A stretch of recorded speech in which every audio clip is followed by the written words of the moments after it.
بزرگوں اور بھائیوں، آج کوئی خاص مربوط تقریر تو ذہن میں نہیں، چند متفرق باتیں آپ حضرات کی خدمت میں عرض کرنی۔ پہلی بات، اللہ پاک جل شانہ و عم نوالہ کا ارشاد ہے، بے شک وہ لوگ جو ایمان لائے اور انہوں نے نیک کام کیے،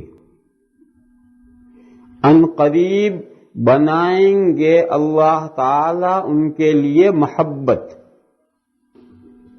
ان الذین آمنوا وعملوا الصالحات سیجعل لهم الرحمن ودا،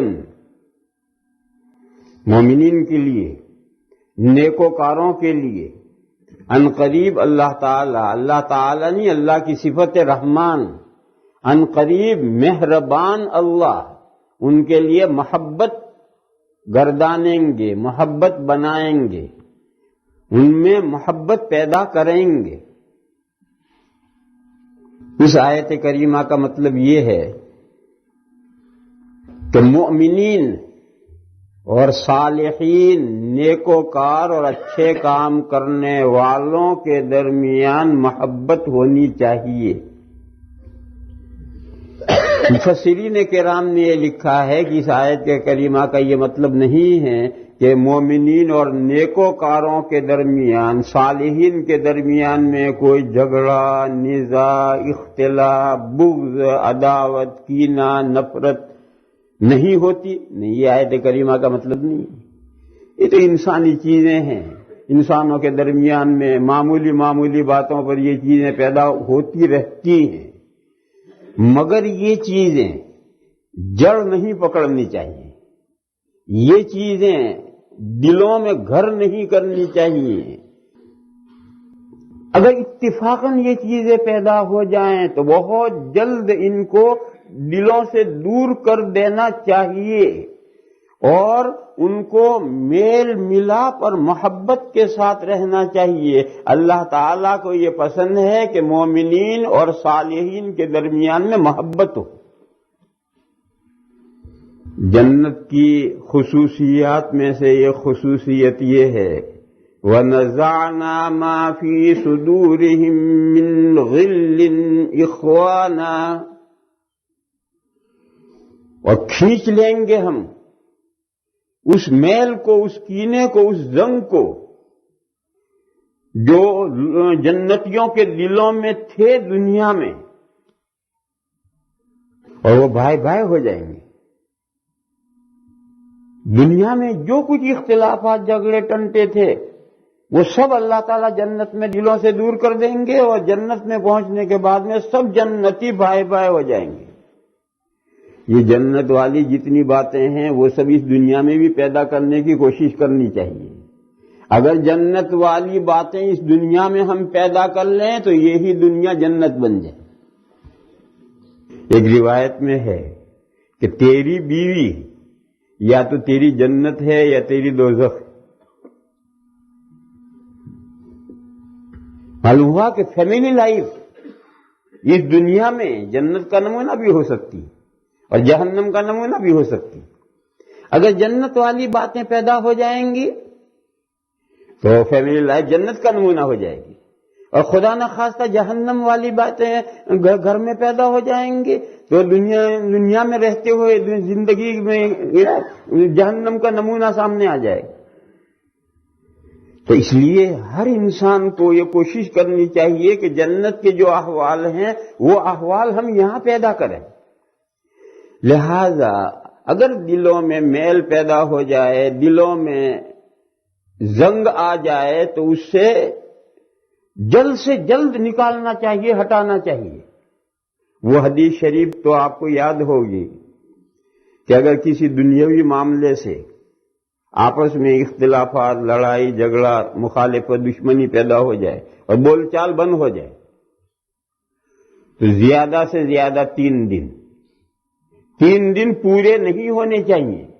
3 دن پورے ہوں اس سے پہلے کم از کم اس درجے میں تو دل صاف ہو جانے چاہیے کہ دعا سلام شروع ہو گئی.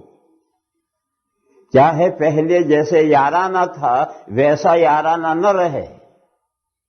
یارانہ کی ڈیفینیشن کیا ہے؟ یارانہ کی ڈیفینیشن یہ ہے کہ بیٹھے بیٹھے باتیں کرتے ہو 2 بجے تک، پھر سو جاؤ اور فجر کی نماز مت پڑھو. اس کا نام دوستی ہے. اس زمانے میں اس کا نام دوستی ہے کہ بیٹھے بیٹھے گپ کرتے رہو یہاں تک کہ رات کا بڑا حصہ گزر جائے، پھر پڑھ کر کے سو جاؤ بھینس کی طرح، اور فجر کی نماز نہ پڑھو، قضا کر دو. تو اس درجے پر اگر نہ جاؤ تو بہتر ہے. مگر اس درجے کا دل صاف ہونے چاہیے، دلوں کا غبار ہٹ جانا چاہیے، دلوں پر سے میل دور ہونا چاہیے کہ اسلامی برادری کے نقطۂ نظر سے 2 مسلمانوں میں جس طرح کے روابط اور تعلقات ہونے چاہیے ایسے تعلقات شروع ہو جائیں. وہ یہ ہے کہ آمنا سامنا ہو جائے، سلام کرو السلام علیکم، دوسرا جواب دے، خیر خیریت پورا حوالی ہو، وہ کہے گا ویری ویل. اتنا شروع ہو جانا چاہیے. اس سے آگے تمہیں نہ کرنا ہو نہ کرو. غرض دشمنی کو، عداوت کو، کینے کو پنپنے نہیں دینا چاہیے، کیونکہ وہ دلوں میں جب جڑ پکڑتا ہے تو اتنا بڑا تناور درخت ہو کر کے کھڑا ہو جاتا ہے کہ جس کی شاخیں کہاں تک پھیلی ہوئی یہی پتہ نہیں چلتا. کیسے دور کریں؟ ایک قصہ سناؤں میں. 2 چچازاد بھائی ہیں، حضرت حسین رضی اللہ تعالی عنہ اور حضرت عبداللہ ابن جعفر رضی اللہ تعالی عنہ. حقیقت میں تو چچازاد بھائی نہیں، چچازاد بھائی تو حضرت عبداللہ کے جو والد جعفر تھے وہ حضرت حسین کے چچازاد بھائی ہیں. مگر یہ جعفر طیار حضور کے زمانے میں شہید ہو گئے ہیں، تو ان کے جو بیٹے ہیں یہ 2 چچازاد بھائی ہیں. ہماری محاورہ میں تو چچا بھتیجے کہلائیں گے، مگر شریعت کی اصطلاح میں وہ چچا بھتیجے نہیں، وہ چچازاد بھائی ہیں. ان کے کھیت اور باغ ایک ساتھ تھے. نوکروں میں، غلاموں میں کسی بات پر جھگڑا ہو گیا.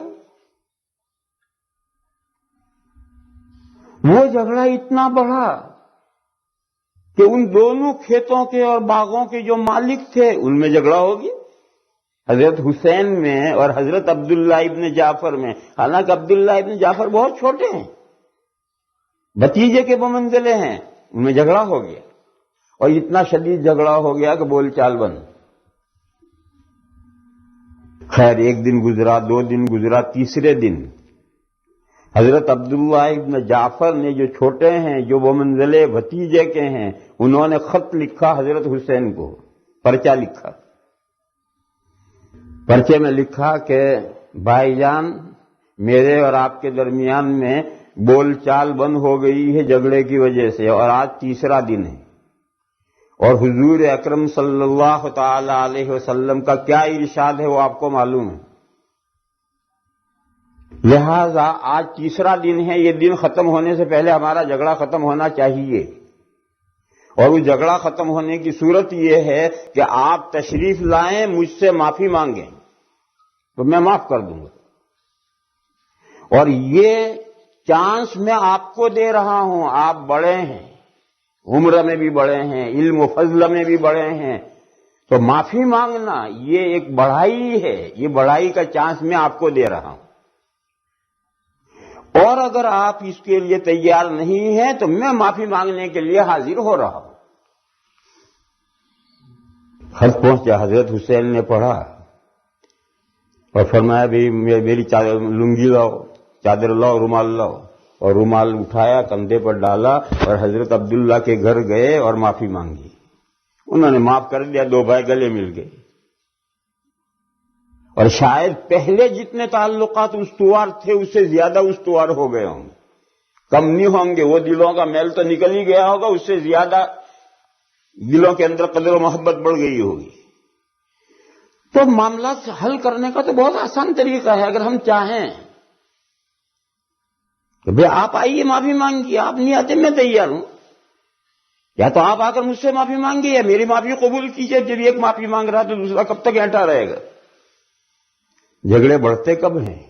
جب یہ بھی منہ یوں کیے رہے، وہ بھی منہ یوں کیے رہے، کچھ وہ رہے کھینچے کھینچے، کچھ ہم رہے کھینچے کھینچے، اسی کشمکش میں ٹوٹ گیا رشتہ چاہ کا،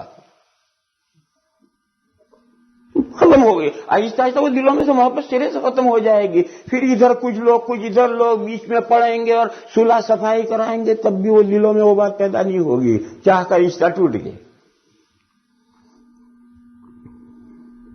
تو اللہ پاک جل شانہ عم نوالہ یہ ارشاد فرماتے ہیں کہ ایمانداروں میں اور نیکوکاروں کے درمیان میں عنقریب اللہ تعالیٰ محبت گردانیں گے، محبت بنائیں گے، یعنی ان میں محبت ہونی چاہیے، میل ملاپ اور محبت سے ان کو رہنا چاہیے۔